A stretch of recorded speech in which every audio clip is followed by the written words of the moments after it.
बहुत रात हो गई थी। तभी छोटे गोपाल को उसके चाचा शिवा अपने घर ले आए। गोपाल को देखकर उसकी चाची, ये क्या, आप इसे यहाँ क्यों ले आए और इतने बड़े पेटी में क्या लेकर आए हैं? उमा, ये गोपाल के कपड़े हैं। गोपाल आज के बाद हमारे साथ ही रहेगा। क्या? ये आप क्या कह रहे हैं? ये हमारे साथ क्यों? भैया और भाभी के बाद गोपाल की पूरी जिम्मेदारी मेरी है। मेरे भैया ने आज तक मुझे सहारा दिया। उनके बेटे की देखभाल का जिम्मा मैं उठाने वाला हूँ। उमा को शिवा की ये बात बिल्कुल भी अच्छी नहीं लगी थी। गोपाल के माता पिता का अचानक से देहांत हो गया था और शिवा के सिवा उसका इस दुनिया में अब कोई नहीं था। लेकिन उमा को गोपाल एक आंख नहीं भा रहा था। दिन बीत रहे थे। उमा गोपाल को शिवा के साथ काम करने के लिए खेत में भेज देती थी। अपने बेटे अर्जुन को 56 भोग खाना देती थी, वहीं गोपाल को सूखी रोटी खिलाती थी। कुछ साल बीत गए। अब अर्जुन और गोपाल दोनों बड़े हो गए थे।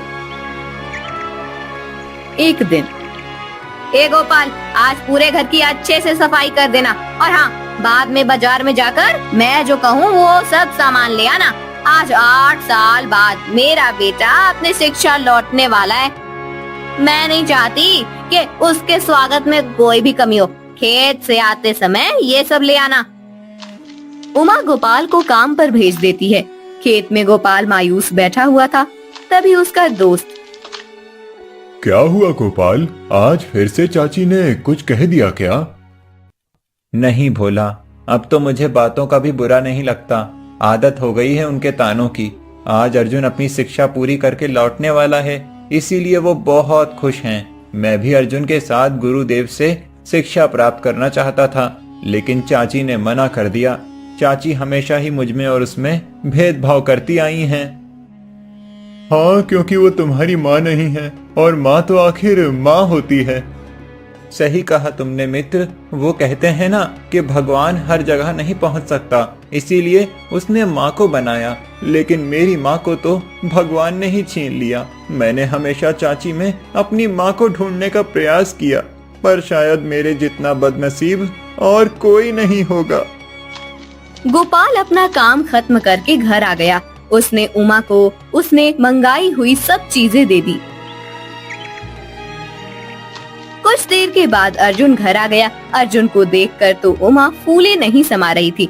उनका वो प्यार देखकर गोपाल की आंखें भर आई और वो नदी किनारे जाकर बैठ गया। तभी वहाँ एक ऋषिवर चलते हुए आ रहे थे। गोपाल ने देखा कि उनके पैर से रक्त बह रहा है। फिर, ऋषिवर, यहाँ बैठिए, आपके पैरों से रक्त बह रहा है। हाँ पुत्र, चलते समय एक कांटा चुभ गया है। गोपाल ने ऋषिवर के पैर से कांटा निकाला और अपना रुमाल ऋषि के पैर पर बांध दिया। फिर उसने नदी के पास ही एक जड़ी बूटी उठाई और उसका लेप ऋषि के पैर पर लगा दिया। ऋषिवर, इस जड़ी बूटी से आपको शीघ्र ही पीड़ा से मुक्ति मिलेगी। पुत्र, तुम्हारे मुख पर इतनी पीड़ा और ग्लानि क्यों है? तुम इतने कोमल हृदय के हो, मेरी पीड़ा तुमसे देखी नहीं गई, तो तुम स्वयं किस पीड़ा में हो? फिर गोपाल ने अपनी पूरी कहानी ऋषिवर को बताई। तुम्हें इतने ग्लानि के अनुभव की आवश्यकता नहीं है। पुत्र, मैं तुम्हारे इस मुखमंडल को देखकर कह सकता हूँ कि तुम बहुत बड़े तकदीर वाले हो। तुम्हारा भाग्य बहुत उज्जवल है। तुम ना सिर्फ खुद अपितु अपने पूरे परिवार का उद्धार करोगे। तुम्हें चिंता करने की कोई आवश्यकता नहीं है। शीघ्र ही ऐसा समय आएगा जब सबको तुम्हारा महत्व समझ आएगा। ऋषिवर की बात सुनकर गोपाल को अच्छा लगा। वो घर आ गया। कुछ दिन बीत गए। अभी तक उमा के स्वभाव में कोई बदलाव नहीं आया था। एक दिन राजा बुद्धिवीर के एक दूत गोपाल के गांव पधारे और सब गांव वालों को एकत्रित करके उन्होंने कहा, सुनो सुनो सुनो गांव वालों, हमारे राजा बुद्धिवीर ने हमारे राज्य की राजधानी में एक बहुत ही बड़ी प्रतियोगिता का आयोजन किया है। जो भी उस प्रतियोगिता का विजेता होगा उसे इस राज्य का अगला महामंत्री घोषित किया जाएगा। इसीलिए सभी युवाओं से महाराज का ये अनुरोध है कि वो बड़ी संख्या में प्रतियोगिता में भाग लें और अपना भाग्य आजमाएं। इस बात को सुनकर सभी युवान राजधानी जाने के लिए निकलने लगे। सभी को अपने भाग्य की परीक्षा करनी थी। अर्जुन भी प्रतियोगिता में जाने के लिए तैयार हो रहा था। तब अर्जुन, तुम प्रतियोगिता में भाग लेने तो जा रहे हो, लेकिन वो प्रतियोगिता किस बात की है उसके बारे में तो महाराज ने कुछ नहीं बताया। पता नहीं किस बात की प्रतियोगिता होगी। कोई भी प्रतियोगिता हो पिताजी, मुझे भाग्य का कोई कारण नहीं है। मैं तो गुरुदेव के आश्रम से सभी प्रकार की विद्याओं का ज्ञान ग्रहण करके आया हूँ। मैं किसी भी प्रकार की चुनौती का सामना करने में सक्षम हूँ। देखा, ऐसा विश्वास होना चाहिए। मेरा बेटा आपके इस गोपाल की तरह नहीं है। इसमें बुद्धि और साहस दोनों भी है। मुझे मेरे बेटे पर पूरा विश्वास है कि हमारे राज्य का अगला महामंत्री मेरा अर्जुन ही होगा। अर्जुन तैयारी के साथ राजधानी के शहर जाने के लिए चला गया। गोपाल अपने काम पर लग गया। 2 दिनों के बाद उन्हें पता चला कि जो युवान राजधानी पहुंच गए थे उन सबको महाराज युद्ध भूमि में भेजने वाले हैं। फिर सुनिए जी, आपको पता चला महाराज ने ये ठीक नहीं किया। झूठ बोलकर गांव के सभी लड़कों को युद्धपुर भेज दिया। मेरे हो गया तो हाय मेरा बेटा, इससे अच्छा तो इस गोपाल को ही भेज देते हम। युद्ध में मारा भी जाता तो क्या फर्क पड़ता, वैसे भी हम पर बोझ ही बना हुआ है। चुप रहो तुम। महाराज ने जो किया वो सही नहीं किया है, लेकिन इसका मतलब ये नहीं कि तुम गोपाल के बारे में कुछ भी कहो। चाची, आप मेरे बारे में हमेशा ऐसा क्यों सोचती हैं? मैं आपको हमेशा अपनी माँ के समान मानता हूँ, लेकिन आपने कभी मुझे अपना बेटा नहीं समझा। और समझूंगी भी नहीं। तू तो मेरे गले में फंसा हुआ वो कांटा है जिसे न निगल सकते हैं न उगल सकते हैं। उमा की बात सुनकर गोपाल हमेशा की तरह मायूस होकर नदी के पास आकर बैठ गया। उसका मन कर रहा था कि नदी में कूदकर अपनी जान दे दे, लेकिन फिर उसने सोचा कि खुदकुशी करने से तो अच्छा है ये युद्ध में भाग लेकर मारा जाए। ये सोचकर गोपाल राजधानी में आ गया और दरबार में महाराज बुद्धिवीर के सामने जाकर खड़ा हो गया। तुम कौन हो युवान, और इस प्रकार इतने क्रोध में मेरी ओर क्यों देख रहे हो? मेरा नाम गोपाल है, सोनपुर ग्राम से आया हूँ। क्षमा करें महाराज, लेकिन आपने झूठ बोलकर प्रजा का विश्वास तोड़ा है। आप इतने सारे युवाओं को बिना बताए युद्धपोर पर भेजने वाले हैं। आपने उनके परिवार के बारे में एक बार भी सोचा? क्या बीतेगी उन पर यह सुनकर कि उनका बेटा युद्ध में मारा गया?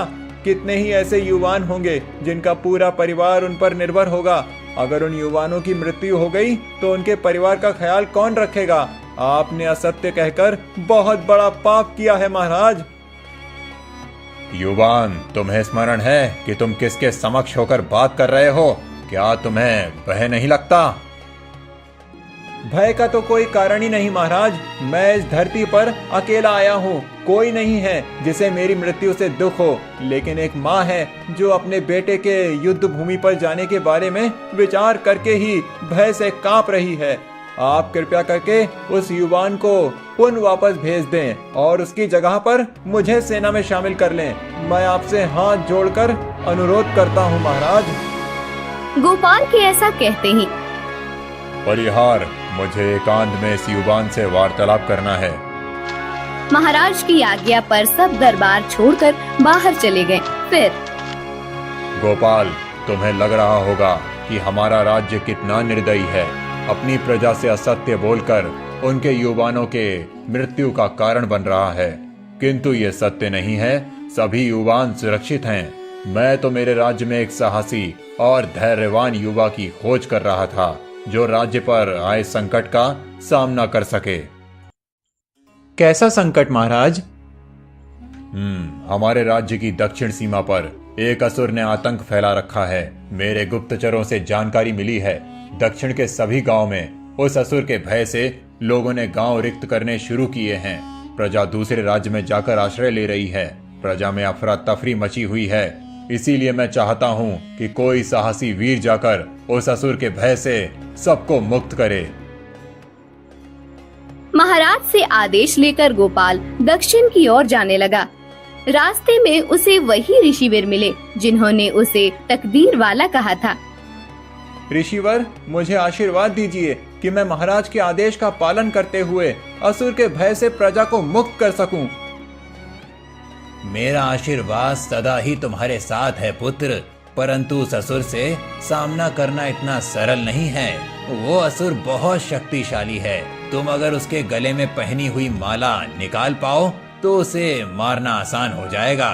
उस माला में ही उसकी सारी शक्ति बसी हुई है। गोपाल ऋषिवर की बात मानकर आगे जाने लगा। वो जब दक्षिण सीमा पर पहुंचा तब उसने देखा कि असुर गांव के लोगों पर अत्याचार कर रहा था। गोपाल उसके सामने जाकर खड़ा हो गया। अचानक से गोपाल को देखकर असुर चौंक गया। उस बात का फायदा लेकर गोपाल ने अपनी तलवार से असुर के गले की माला निकालकर फेंक दी। उसके माला फेंकते ही असुर की शक्ति कम होने लगी। फिर गोपाल ने तलवार से असुर का मस्तक धड़ से अलग कर दिया। सभी लोगों ने गोपाल के नाम का जय घोष करना शुरू किया। कुछ दिनों के बाद गोपाल राजमहल लौटा। गोपाल, तुम सच में वीर योद्धा हो। इतने भयानक असुर से तुमने हमारी प्रजा को मुक्त किया है। आज से मैं तुम्हें इस राज्य का महामंत्री घोषित करता हूँ और तुम्हें एक महल भेंट देता हूँ जिसमें तुम अपने परिवार समेत निवास कर सकते हो। तुम्हारी वीरता देखकर मेरे मन में बार बार एक ही बात आ रही है। मेरा कोई पुत्र नहीं है, सिर्फ एक ही पुत्री है। मेरे बाद इस राज्य का कोई तो राजा होना चाहिए, लेकिन कुछ राज नियमों के कारण मैं तुम्हें राजा नहीं घोषित कर सकता। इसीलिए मुझे लगता है कि अगर मेरी पुत्री से तुम्हारा विवाह हो जाए तो मेरे जमाई के संबंध से तुम इस राज्य के राजा बन सकते हो। मुझे एक बार अपनी पुत्री से बात करनी होगी। महाराज, मैं बचपन से ही खुद को बदनसीब समझता था, लेकिन कुछ समय पहले मुझे एक ऋषिवर ने बताया था कि मैं सबसे बड़ा तकदीर वाला हूँ और शीघ्र ही मेरा अच्छा समय आने वाला है। आज आपके सम्मान से ये सिद्ध हो गया कि ऋषिवर की बात सत्य थी। बुद्धिवीर ने सब युवानों को छोड़ दिया, जिनमें अर्जुन भी था। गोपाल की वीरता के बारे में पता चलने के बाद अर्जुन और उमा का भी गोपाल के प्रति नजरिया बदल गया। वो अब गोपाल के साथ प्यार से रहने लगे। कुछ दिनों के बाद राजकुमारी ने गोपाल के साथ विवाह करने के लिए हाँ कह दी। दोनों का भव्य विवाह संपन्न हुआ। उमा ने अपने पुत्र और पुत्रवधू का स्वागत किया। सब लोग एक साथ खुशी से रहने लगे। ऋषिवर की बात सच हो गई कि गोपाल सबसे बड़ा तकदीर वाला है।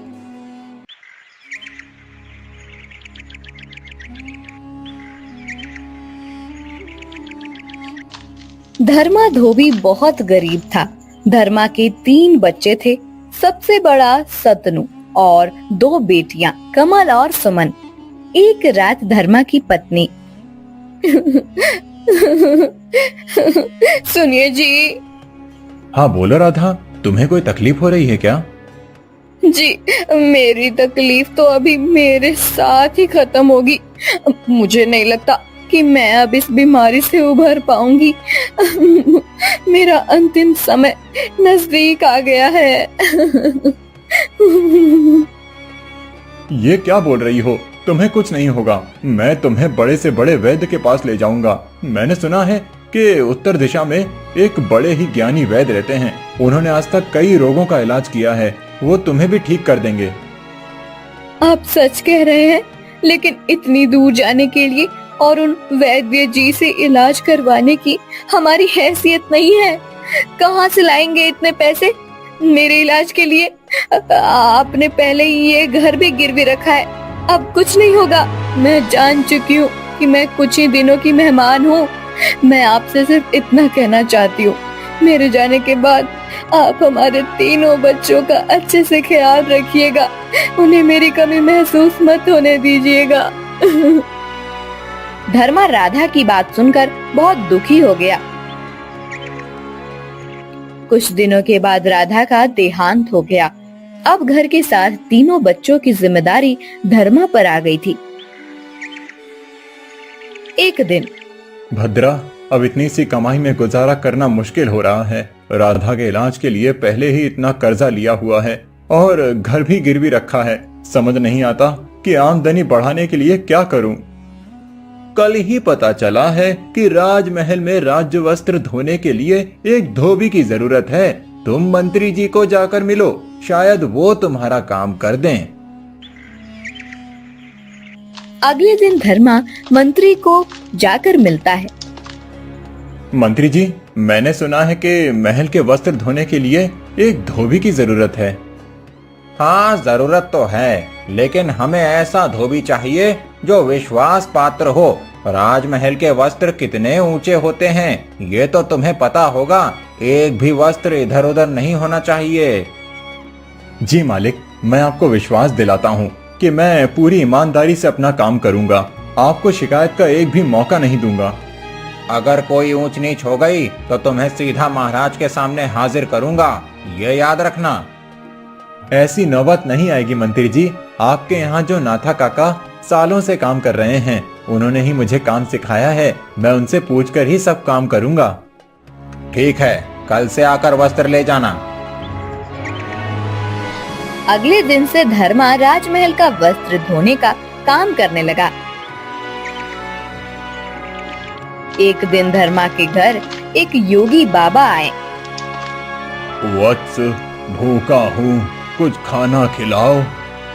आइए बाबा, यहाँ बैठिए, मैं अभी आपके लिए कुछ खाने को लाता हूँ। धर्मा योगी बाबा को बिठाकर भीतर चला गया।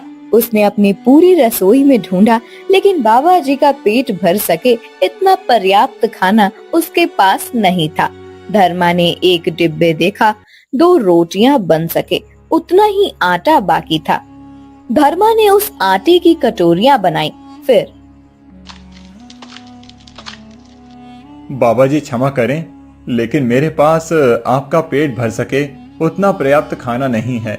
जो आटा बचा था उसकी 2 रोटियां बनाई हैं, इसे खाकर मुझे कृतार्थ करें। तुम्हें क्षमा मांगने की आवश्यकता नहीं है। इतना खाना मेरे लिए पर्याप्त है, और ये खाना मेरे लिए पर्याप्त है या नहीं, इससे महत्वपूर्ण ये है कि तुमने अपने या अपने परिवार के बारे में विचार ना करते हुए घर में जितना भी खाना था वो मुझे दिया। तुम सत्य में एक दयावान मनुष्य हो।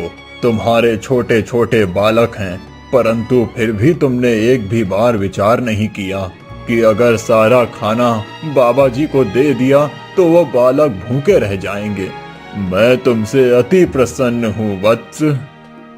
आपका आभार योगी बाबा, लेकिन मैं क्या करूं? इस गरीबी से जितना छुटकारा पाने की कोशिश करता हूं, उतनी ये बढ़ती ही रहती है। इसका एक ही उपाय है वत्स, शिक्षा। शिक्षा ही तुम्हारे परिवार को इस गरीबी से बाहर ला सकती है। तुम्हारे इस पुत्र को अच्छी शिक्षा दो, ताकि ये आगे जाकर कुछ ऐसा काम कर सके जिससे वो तुम्हारे परिवार की सहायता कर सके। लेकिन बाबा जी, हमें कौन शिक्षा देगा? हम गरीबों को शिक्षा लेने के नाम पर भी उपहास का पात्र बनाया जाता है, और शिक्षा इतनी महंगी होती है कि मैं मेरे बेटे को पढ़ा नहीं सकता। अगर ऐसी बात है तो तुम अपने पुत्र को मेरे साथ भेजो। मैं तुम्हारे पुत्र को शिक्षित करूंगा, उसे सारी विद्याओं का ज्ञान दूंगा, जिससे ये आगे जाकर एक ऐसा युवक बने कि हर कोई इसे अपने साथ काम करने के लिए बुलाए।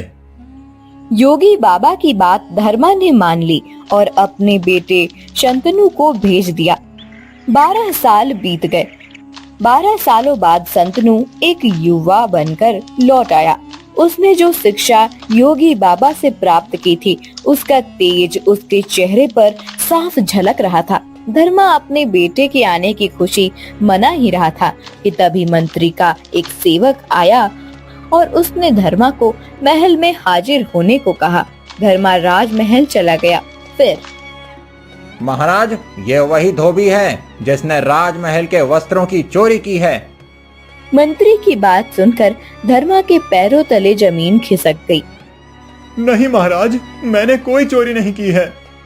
महाराज, ये असत्य बोल रहा है। मेरे सेवक ने कल इसे 15 वस्त्र धोने को दिए थे, परंतु जब इसने वस्त्र वापस किए तब वो सिर्फ 12 ही थे। नहीं महाराज, सेवक ने मुझे सिर्फ 12 ही वस्त्र दिए थे। अच्छा, तो मैं असत्य बोल रहा हूँ? नहीं, मैं ऐसा नहीं कह रहा हूँ, लेकिन मैंने चोरी नहीं की है। मैं तो यहाँ सालों से काम कर रहा हूँ। आज तक कभी भी मैंने एक भी वस्त्र को इधर उधर नहीं किया, तो आज मैं ऐसा क्यों करूँगा? क्योंकि इस बार जो तुम्हारे पास वस्त्र धुलने के लिए आए थे उनमें सोने के तार लगे हुए थे। उन सोने की तारों को देखकर तुम्हारी नीयत में खोट आई होगी। नहीं महाराज, ये सच नहीं है। धर्मा धोबी, हम कैसे मान लें कि तुम सच बोल रहे हो? तुम्हारे पास अपनी बात को सत्य साबित करने का कोई प्रमाण है? नहीं महाराज, मेरे पास ऐसा कोई प्रमाण नहीं है, लेकिन मैं सच कह रहा हूँ, मैंने चोरी नहीं की है। महाराज, महाराज, आप तो बहुत दयालु हैं, मेरा न्याय कीजिए महाराज। मैं तुम्हें कल तक का समय देता हूँ। अगर तुम ये साबित कर सको कि तुमने चोरी नहीं की है तो तुम्हें दंड नहीं मिलेगा। धर्मा घर आ गया। क्या हुआ पिताजी, आपको राजमहल में क्यों बुलाया था? क्या बताऊं बेटा, तुम आज ही आए हो, लेकिन मैं तुम्हें इतने सालों बाद मिलने की खुशी भी नहीं मना सका। बेटा, मंत्री का कहना है कि मैंने सोने के तार लगे हुए राज्य वस्त्र चुराए हैं। क्या? वो ऐसा कैसे कह सकते हैं? बेटा, उनका कहना है कि उन्होंने मुझे 15 वस्त्र दिए थे, जबकि मेरे पास तो सिर्फ 12 ही वस्त्र आए थे धुलने के लिए।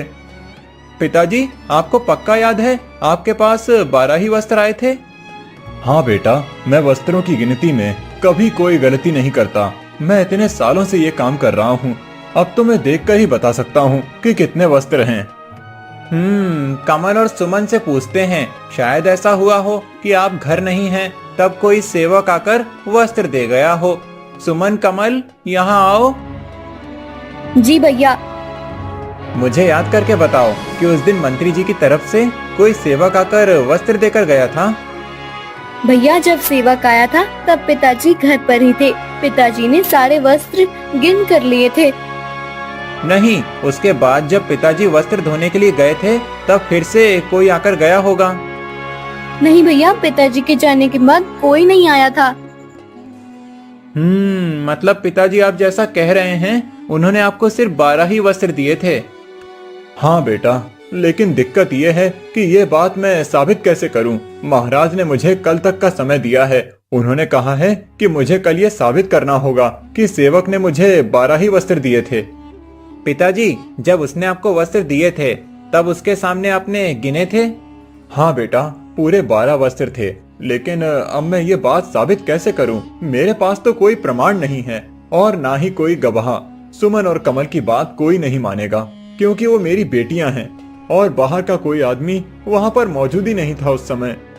पिताजी, आप बिल्कुल भी चिंता मत कीजिए, हम तीनों को आप पर पूरा विश्वास है। तुम लोगों का तो विश्वास है बच्चों, लेकिन अगर महाराज को विश्वास नहीं हुआ तो वो मुझे उस बात का दंड देंगे जो गुनाह मैंने किया ही नहीं है। जिंदगी भर गरीबी से गुजरता रहा और अब इस उम्र में अब ये चोरी के इल्जाम की जिल्लत। पिताजी, आप ज्यादा मत सोचिए, निश्चिंत होकर सो जाइए। मैं योगी बाबा के पास से शिक्षा प्राप्त करके आया हूँ और अब मुझे उस शिक्षा का प्रयोग आपको न्याय दिलाने में करना होगा। कल ही मैं आपके साथ राजमहल में चलता हूँ, फिर देखना क्या होता है। अगले दिन धर्मा के साथ संतनु राज दरबार में पहुंचता है। दरबार में महाराज के साथ मंत्री और बाकी सब मौजूद होते हैं। धर्मा, कल मैंने तुम्हें कहा था कि अपनी बेगुनाही का प्रमाण लेकर आना। तुम ऐसा कोई प्रमाण लाए हो? महाराज की जय हो। महाराज, मैं धर्मा धोबी का बेटा शांतनु हूँ। मैं प्रमाणित करूँगा कि मेरे पिताजी बेगुनाह हैं और उन्होंने चोरी नहीं की है। अच्छा, ऐसा कौन सा प्रमाण है तुम्हारे पास? महाराज, मुझे मंत्री जी से बात करनी है। मंत्री जी आपसे कह रहे हैं कि आपके सेवक ने पिताजी को 15 वस्त्र दिए थे, लेकिन पिताजी कह रहे हैं कि उन्हें सिर्फ 12 ही वस्त्र मिले। तो आपके सेवक के पास कोई प्रमाण है कि वो सच बोल रहा है? युवान, तुम्हारा इतना दुस्साहस कि तुम राज्य के मंत्री के सेवक पर संदेह करो। हम सभी सेवकों को जांच परख कर ही काम सौंपते हैं। मेरा सेवक कभी असत्य नहीं कह सकता। तुम्हारे पास कोई प्रमाण या साक्षी हो तो बताना। हाँ, मेरे पास एक साक्षी है। लेकिन मंत्री जी, जब मैंने धोबी को वस्त्र दिए तब वहाँ उनकी बेटियों के सिवा और कोई नहीं था। था सेवक, सिर्फ तुम इस बात को नहीं देख पाए। महाराज, हमारे घर के बाहर एक पेड़ है, वो इस बात का साक्षी है कि मेरे पिताजी सच बोल रहे हैं। क्या? एक पेड़? लगता है तुम्हारी मति भ्रष्ट हो गई है युवान। एक पेड़ किसी बात का साक्षी कैसे हो सकता है? पेड़ क्या यहाँ आकर सच बताएगा? नहीं, पेड़ यहाँ नहीं आ सकता, इस बात को मैं मानता हूँ। लेकिन अगर हम पेड़ के पास चले जाएं, तो वो पेड़ सब कुछ सच बता देगा। ये कैसे संभव है? कोई पेड़ बोल कैसे सकता है? महाराज, मैंने 10 वर्षों तक एक योगी बाबा के पास शिक्षा ग्रहण की है। उन्होंने मुझे अपनी योग माया भी सिखाई है। उसी योग माया का उपयोग करके मैं किसी भी अचल वस्तु को बोलने की शक्ति प्रदान कर सकता हूँ। हम सब मेरे घर के बाहर जो पेड़ है उसके सामने जाते हैं। मैं अपनी योग विद्या का उपयोग करता हूँ, फिर सारा सच पेड़ खुद ही आपको बता देगा। क्या सच में ऐसा हो सकता है? हाँ महाराज, योगी बाबा बड़े ही ज्ञानी हैं। उनके पास तंत्र मंत्र, योग माया और बहुत सी विद्याएं हैं जो उन्होंने मुझे सिखाई हैं। आप कृपया कर चलिए मेरे साथ। संतनु की बात सुनकर राजा सबसे चलने को कहता है। उसे चलता मंत्री को डर लगने लगता है। महाराज, आपको इतनी दूर जाने की कोई आवश्यकता नहीं है। मुझे अभी याद आया कि सेवक ने 12 ही वस्त्र दिए थे। वो 3 वस्त्र तो मेरे कक्ष में ही छूट गए थे। मंत्री, ये बात आप अभी बता रहे हैं? आपकी वजह से आज मेरे हाथ एक बेगुनाह को सजा हो जाती। महाराज, वो मुझे स्मरण नहीं था। अच्छा, तो आपको ठीक उसी समय पर इस बात का स्मरण कैसे हुआ? महाराज, कहीं मंत्री जी कोई बात छुपा तो नहीं रहे हैं? मैं भला क्या छुपाऊंगा? मैंने जो भी सत्य है वही कहा है। महाराज देखिए, इनकी लड़खड़ाती हुई जुबान ही इस बात का प्रमाण है कि मंत्री जी कुछ छुपा रहे हैं। तुम सही कह रहे हो युवान। मंत्री, सत्य क्या है? हमें अभी इसी क्षण बताओ। महाराज, मुझे क्षमा करना। सत्य तो ये है कि वो वस्त्र मैंने ही चुराए थे। मैंने उस वस्त्र के सोने के तार निकालकर उसके आभूषण बनाए हैं। उस वस्त्र को देखकर मेरे मन में लोभ आ गया था। मंत्री, आपने चोरी की और उसका सारा दोष एक बेचारे धोबी पर डालने का प्रयास किया। मैं इसी क्षण आपको राज्य से निष्कासित करता हूँ। मंत्री चला जाता है। युवान, मैं तुम्हारी प्रतिभा से सत्य में प्रभावित हो गया हूँ, परंतु तुम्हारे पास सत्य में ऐसी विद्या है जिससे पेड़ बात कर सकता है? नहीं महाराज, मेरे पास ऐसी विद्या नहीं है। मैंने तो बस मंत्री जी को फंसाने के लिए ये जाल फेंका था। मुझे अपने पिताजी पर पहले से ही विश्वास था। मेरे पिताजी कभी झूठ नहीं बोल सकते और ना ही उनकी तरफ से वस्त्रों की गिनती में भूल हो सकती है। इसीलिए मैंने मंत्री जी को टटोला, लेकिन उन्होंने गुनाह किया था। इसीलिए पेड़ की बात करने पर वो डर गए और सब कुछ सच बता दिया। वाह धर्मा, तुम्हारा बेटा तो होनहार है। युवान, तुमने अपनी सूझबूझ का एकदम सही उपयोग किया है। हमारे राज्य को ऐसे ही मंत्री की जरूरत थी जो अपनी सूझबूझ और बुद्धि का उपयोग राज्य के हित के लिए करे। युवान, मैं तुम्हें आज से ही इस राज्य का मंत्री नियुक्त करता हूँ। धर्मा, आज से तुम अपने पुत्र और अपने परिवार के साथ मंत्री कक्ष में रहोगे। महाराज चले जाते हैं। अगले ही दिन संतनु अपने बहनों और धर्मा के साथ राजमहल में अपने कक्ष में रहने चला जाता है। अच्छी शिक्षा की प्राप्ति से एक गरीब का पूरा जीवन संवर जाता है।